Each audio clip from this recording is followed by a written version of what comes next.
Amanda's POV. Inilayo ni Romano ang mga mata sa akin at tumingin sa ibang direksyon. Sinundan ko ang tinitingnan niya at kaagad akong tumayo na makuha ko ang nais niyang sabihin. May isang room pa na nakakonekta sa silid nito. Naglakad ako para puntahan iyon. Nang makita ko na mga damit, sapatos, relo at alahas ang naroon, ay namangha talaga ako. Napaka-organized ng lalaking ito. Kumuha kaagad ako ng damit. "Sir, suotin mo na po." Sabi ko at ibinaba sa gilid ng kama ang damit. Nakapikit na ulit ang mga mata nito. "Natutulog po ba kayo ulit, sir?" "Makakasagot ba ang tulog?"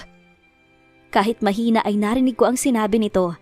May sakit na nga at lahat, suplado pa rin. Bumangon ito at sumandal sa headboard ng kama. Nang kukuhanin na ng binata ang damit at isusuot ay nakita kong nahirapan itong itaas ang dalawa niyang kamay. Napahinga ako ng malalim at lumapit dito. Itinukod ko ang tuhod ko sa kama at kinuha sa kanya ang damit. "Sir, ako na." Wala na itong nagawa ng kuhanin ko ang damit. Nangihina talaga ito at ramdam kong hirap itong bumangon at gumalaw. Nang hawakan ko siya sa braso ay parang nakuryente ako. Nang bumaba ang tingin ko sa mukha niya, ay nakatingin rin pala siya sa akin. Sobrang lapit. He looks so weak yet sexy. "Focus, Amanda." Muli kong ibinalik ang atensyon sa pagsuot ng damit nito. Hinila ko iyon pababa at iniayos. Hindi ko ba alam kung bakit, pero otomatiko kong nahaplos yung gulo-gulo nitong buhok para ayusin. Buti na lang at hindi ito nagreklamo, o baka wala siyang lakas para suwayin ako. "Give me the food, Mandy." Napangiwi ako na magsalita siya, kaya umatras ako at kinuha ko ang pagkain. He should eat while the food is hot. And why I am feeling hot right now? Maayos naman ang lamig sa silid. Nang iabot ko na sa kanyang pinggan, ay napansin ko na hirap itong gumalaw. Kaya't nang kukuhanin na ito sa akin, ay inilayo ko bigla. "What are you doing?" Masungit nitong tanong. Hindi ko siya sinagot at naupo ako sa gilid ng kama. At ako na mismo ang naghawak ng kutsara. Nakakunot ang noo nito at salubong ang makakapal na kilay. "I can feed myself, Mandy." "Sir, ako na. Hirap ka na nga itaas ang kamay mo eh." Sa huli ay hindi na ito umalma at sinimulan ko na siyang subuan. Nang makatatlong subo ay ibinaba ko sandali sa bedside table ang pinggan at kinuha ko ang mangkok. Mainam kung makakahigop ito ng mainit na sabaw. Mabuti at kahit papaano ay magana pa rin itong kumain. Patuloy ko lang siyang pinakain at wala itong angal. Hindi na rin nagsungit, pero kinakabahan ako. Iyong mga tingin kasi nito. Bigla akong natakot na baka may napansin ito sa akin. Nang matapos, ay sunod kong kinuha ang baso ng tubig at ang gamot. "Hindi ako makapaniwala, sir, na ubos mo. Sigurado, bukas gagaling ka na." Sabi ko at nag-gesture sa binata na ibuka ang bibig para sa gamot. "Sir, inumin mo na tong gamot para sure ng paggaling." Nagulat ako nang umikot ang mga mata nito. Did he just roll his eyes on me? Pero sinunod naman niya ako. Ibinuka nito ang bibig at ininom ang gamot. "Sir, kung may kailangan ka, tawagan mo lang ako ulit dun sa cellphone ha. Bababaan na ako." Ani ako rito. Muli ko itong nilingon at nakita kong nakahiga na ulit. He's a big man. Big talaga. Pero when he's sick, he looks like a child. Lalabas na sana ako ng silid nang marinig ko ang boses ng binata. "Mandy." Mabilis ko itong nilingon. "Thank you." Tumangutang-una lang ako habang nakangiti. At least he knows how to thank someone. "Walang anuman, sir. Pagaling ka." Nang matapos ay tinungo ko na ang kusina at ibinaba sa sink ang mga pinagamitan at nagsimulang maghugas. I never expected this. I am here to look for his bad side. May mga nakita na akong pangit sa ugali ni Romano na ayoko. But this man, he's mysterious for me. Unang araw ko pa lang, marami akong malalaman tungkol sa binata. I still have 60 days to know him more. At hindi ko dapat makalimutan ang totoong dahilan kung bakit ako nandito. Hindi ka narito para makilala mo si Romano sakaling magkita kayo. Huwag kang makakalimot sa tunay na dahilan kung bakit ka narito sa bahay nito at ginagawa ito, Mandy. Nandito ka para maghanap ng bagay na magiging dahilan upang hindi matuloy ang kasal ninyo. I should remind myself about that all the time. The man is dangerously handsome. He has a bad mouth. But I admit, he's so handsome that even me was stunned with his small movements. I should guard myself. Baka sa huli ako ang matalo sa ginagawa kong ito. Also, It is a big yes that he likes plant. Mahihirapan ata ako dito. Ano bang iniisip mo, Amanda? Tanong ko sa sarili ko. Nang matapos ako maghugas ay tinungo ko muli ang aking silid. Ibinagsak ko ang aking katawan sa kama. Habang nag-iisip ng maaaring mangyari bukas at sa mga susunod na bukas, ay bigla kong naalala si Romano kanina. He knows how to thank someone. Sa isiping iyon, ay hindi ko na namalayang nakangiti na pala ako. Kinabukasan, bigla akong napadilat nang may malakas na tunog akong narinig. Mabilis akong bumangon at hinanap ang bagay na tumutunog. Hindi naman yun yung cellphone kung saan tumawag si Romano kagabi. Ang tunog ay parang alarm clock. Nasaan ba yun?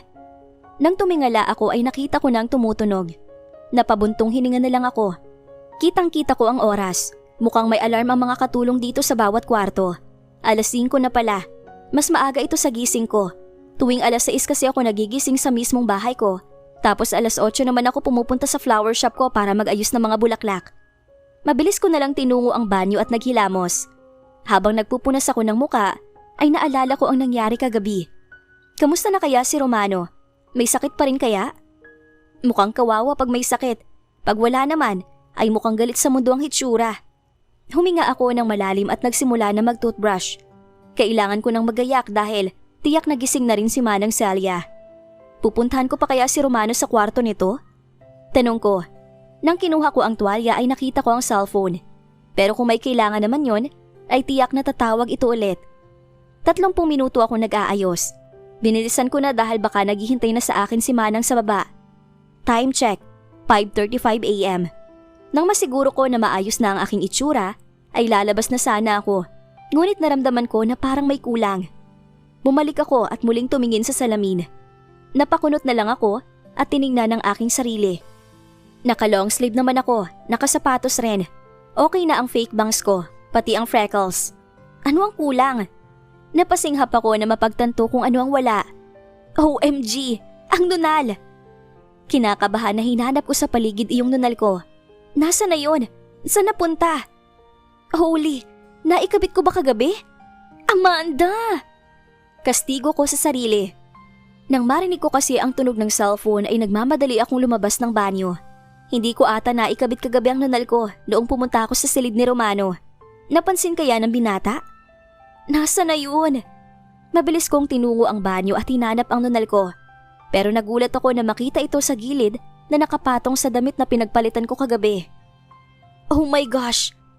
Kinabahan ako bigla. Ibig sabihin ay hindi ko nga naikabit nang pumunta ako sa silid ni Romano. Kaagad kong kinuha ang super glue ko at idinikit iyon sa pisngi ko. Hindi naman siguro yun napansin ng boss ko kasi may sakit to. Saka sigurado na malabo ang paningin nun kagabi. Relax, Amanda. Relax ka lang, okay? May sakit si Romano kagabi. Sigurado na hindi nito napansin yung nunal mo. Saka ilang beses pa lang naman kayo nagkikita at medyo maliit naman itong nunal mo kaya… Sa sobrang inis ko ay nahiga ako sa kama at nagpagulong-gulong. Nakakainis! Hindi na to dapat maulit. Nang kumalma ako ay huminga ako ng malalim at bumangon na. Tumapat ako sa salamin at ngumiti. Wala nang kulang. Buwisit kasing nunal na to. Bumaba na lang ako at tinungo ang kusina. Nakita ko si Manang na nagkakape. Nilapitan ko siya at binati. Magandang umaga po, Manang. Magandang umaga rin, Mandy. Kumain ba si Sir kagabi? Pumunta kasi ako sa kusina dito kagabi para uminom ng tubig. Napansin ko na nabawasan ang ulam. Anito, tinungo ko muna ang drawer kung nasaan ang mga gatas at nagtimpla ako at pagkatapos ay naupo sa tapat ng matanda. Tumawag sa cellphone, Manang. Nilagnat si Sir, nagpadala ng tubig. Pero minabuti ko na rin na magdala ng makakain niya at gamot. Tumaas ang mga kilay ni Manang sa akin. Napansin mo yon? Ako kasi hindi. Mabuti na lang pala. Iyan kasing si Romano ay hindi nagsasabi kapag may nararamdaman. Maraming salamat sa iyo, Mandy. Unang araw ay good na good ka na agad. Sabi nito sa akin. Pakiramdam ko ay nag-init ang aking magkabilang pisngi sa sinabi ng matanda. Nasanay na rin kasi ako. Malaki ang pamilya namin at si Mami ang maalaga. Sa tuwing mapapansin ng Mami na magkakasakit ang mga kapatid ko, ay inaagapan na nito agad. Manang, wala bang pamilya na makakasama si Sir dito tumira? Tanong ko, napayuko sandali ang matanda at humigop sa kape bago tumingin sa akin. 3 magkakapatid sila Romano, iha. Ang kanyang mga magulang ay sa Manila nakatira. Si Sir lang ang lumayo. Hindi ko alam ang totoong dahilan. Humigop ako sa gatas. Kung ganun ay, mag-isa lang talaga si Romano sa napakalaking bahay na ito. Sinabi sa akin ni Daddy na mamimit ko soon ng parents ni Romano dahil alam na rin ng mga ito ang tungkol sa akin.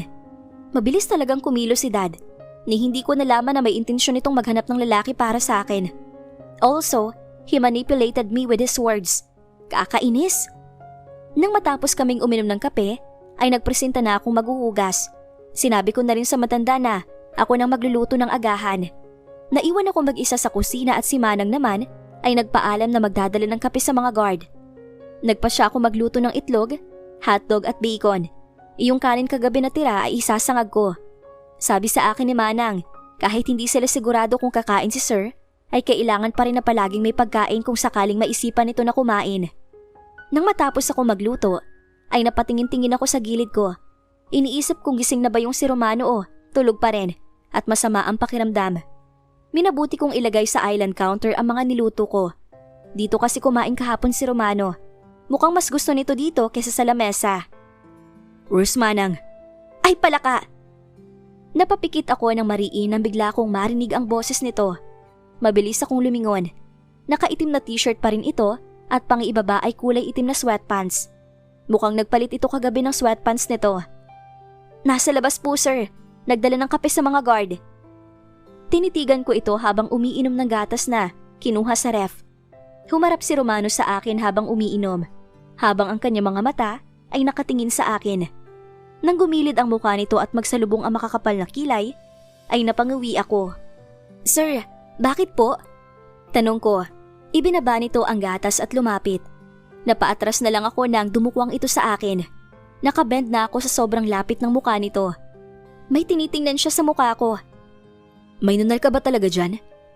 Tanong nito at itinuro ang pisngi ko. Oo naman sir. Anong akala mo sa nunal ko? Nawawala? Tanong ko at gumilid ako para makaiwas. Grabe naman ang memorya ng lalaking to. Hindi rin naman ako nagtagal kagabi ah. Napansin niya pa talaga yung nunal ko? Mula sa gilid ng mga mata ko ay nakita ko na mukhang napaisip ang binata habang nakahawak ito sa baba nito.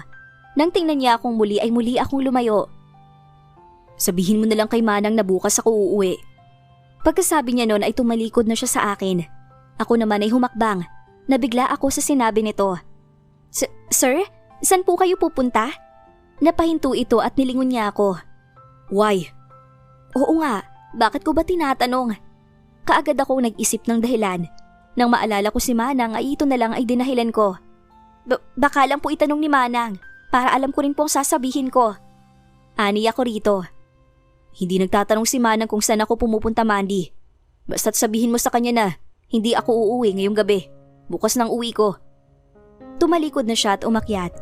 Nakagat ko ang pang-ibabang labi habang mahigpit kong hawak ang dulo ng damit ko. Hindi ito uuwi. Ibig sabihin, may night out ito. Sabado bukas. Sino kaya ang kasama niya?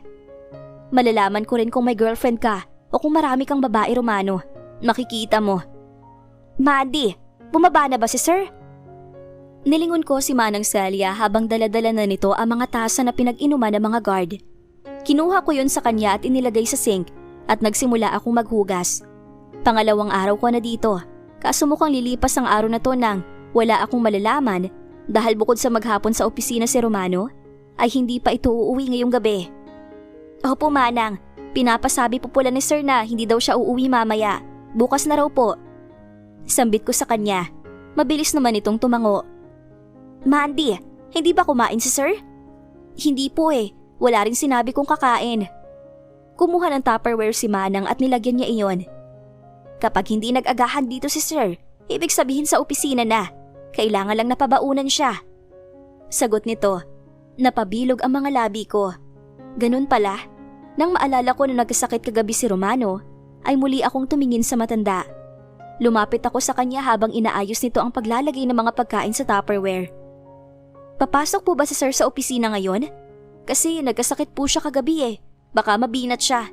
Mas mahirap po yun. Sanay na si Sir Mandy. Huwag kang mag-alala sa kanya.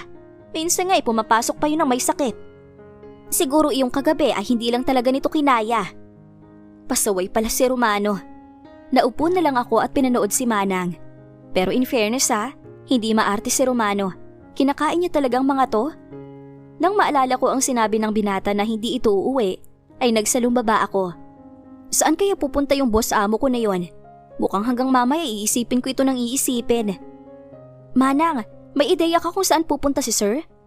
Tanong ko nang hindi na makatiis. Hindi sinasabi ni sir kung saan siya pumupunta. Saka, wala rin naman siyang rason para sabihin sa akin. Malaki na si Romano, iha. Oo nga naman. Bakit, Mandy? Wala naman po, para lang sana, hindi ba? May ideya tayo kung nasaan ito. Baka mamaya kung mapano si sir lalo at galing siya sa sakit.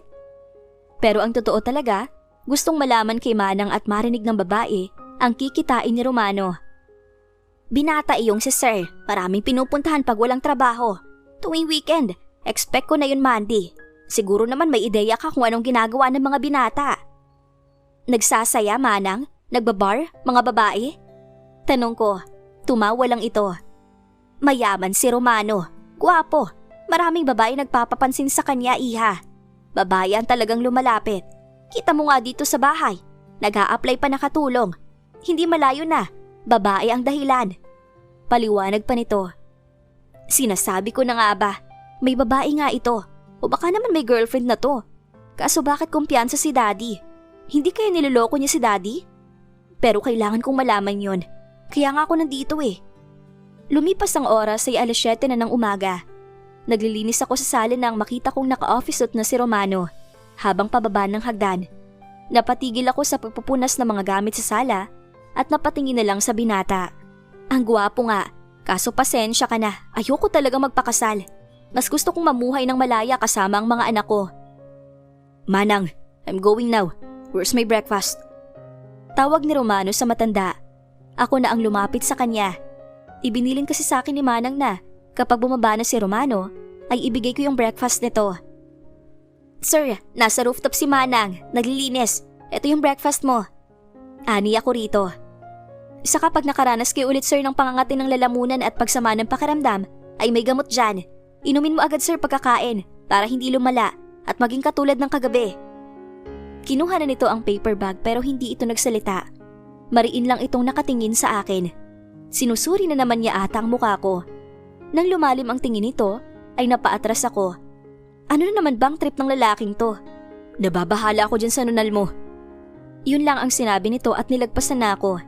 Nagsalubong ang kilay ko at nalukot ang mukha ko dahil sa sinabi nito. Bigla tuloy akong napahawak sa nunal ko. Inaano ka ba ng nunal ko? Sa kabilang banda, masama ang mukha ko habang nanonood at kumakain ng popcorn. Sabi ni Manang Celia ay, maaari naman ako magluto ng pagkain na gusto ko. Hindi naman daw iyon ipinagbabawal ni Romano dito sa mansyon nito. Buwisit na lalaking yun. Saan kaya nagpunta? Ang sabi ng Biyernes ay hindi lang ito uuwi ng gabi. Pero Lunes ng gabi ay wala pa rin to. Saan yun nagpunta? Pakiramdam ko ay natakasan ako ng daga. Paano kung hindi nito dinadala sa bahay nito ang babae niya? Paano ako makakakuha ng ebidensya? Tuloy-tuloy ang panguya ko ng popcorn habang naiinis na bumubulong. Nang magsawa ako kakanood ay ini-off ko na ang TV. At dahil sa sobrang inis at pag-iisip ko, sa dahilan kung bakit hindi umuwi si Romano, ay sandali ko lang naubos ang popcorn na iniluto ko.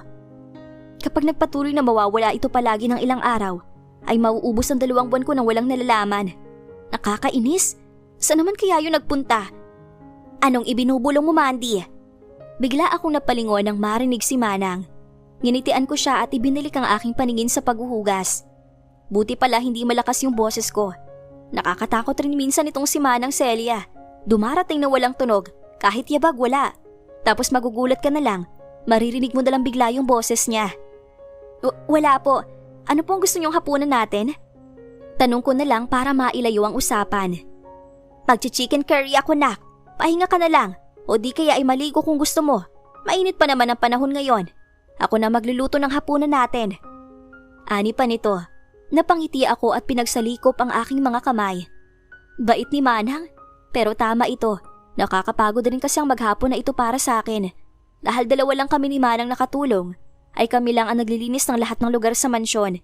Nakakapagod talaga. Mabuti na lang at sanay na sanay ako sa gawaing bahay. Dahil kung hindi, Baka may paltos ng mga kamay ko. Nako, salamat po. Oo nga mainit ngayon. Nangangati nga po ako.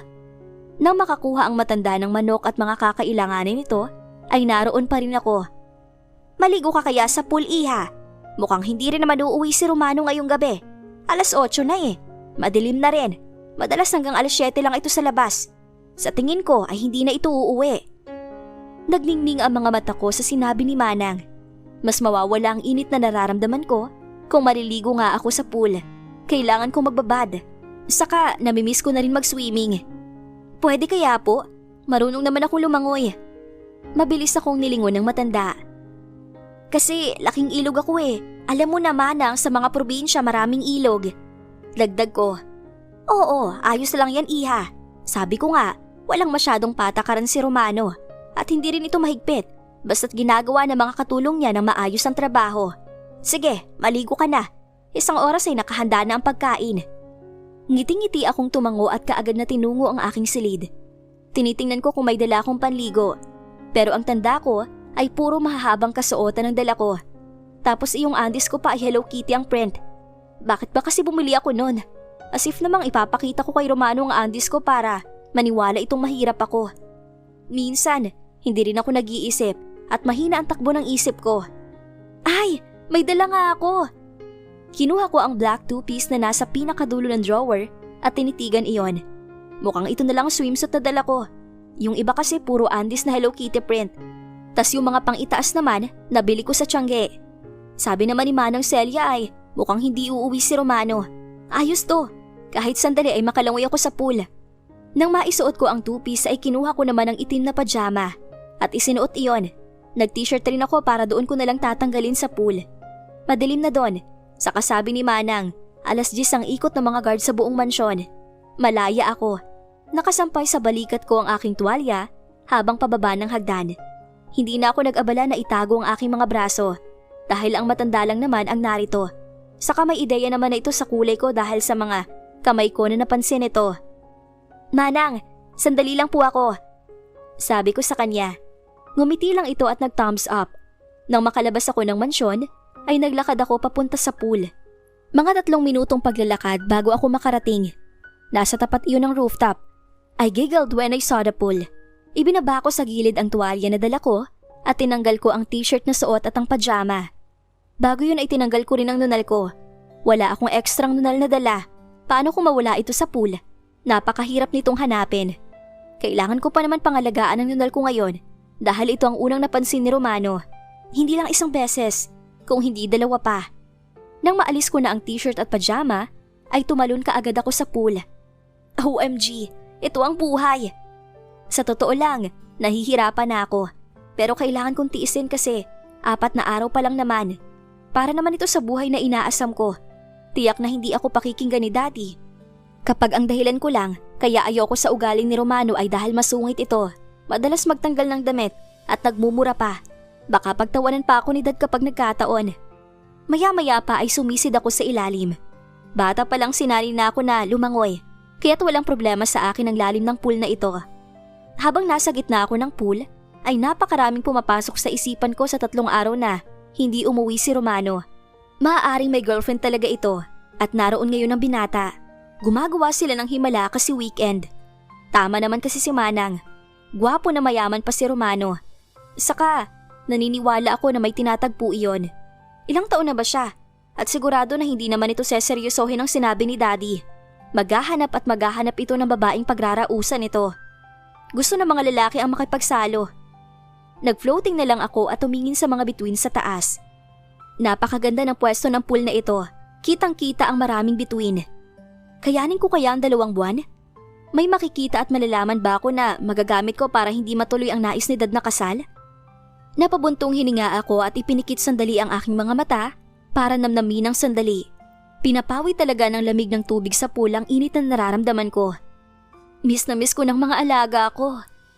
Nang idilat ko ang aking mga mata, ay gumawi ang tingin ko sa ibang direksyon. Ay kabuti! Muntik na akong atakihin sa puso nang matuon ang aking tingin sa rooftop. Kitang-kita ko si Romano. Nakahalukip-kip at seryosong nakatingin sa akin. Anong ginagawa niya dito? Akala ko hindi ito uuwi.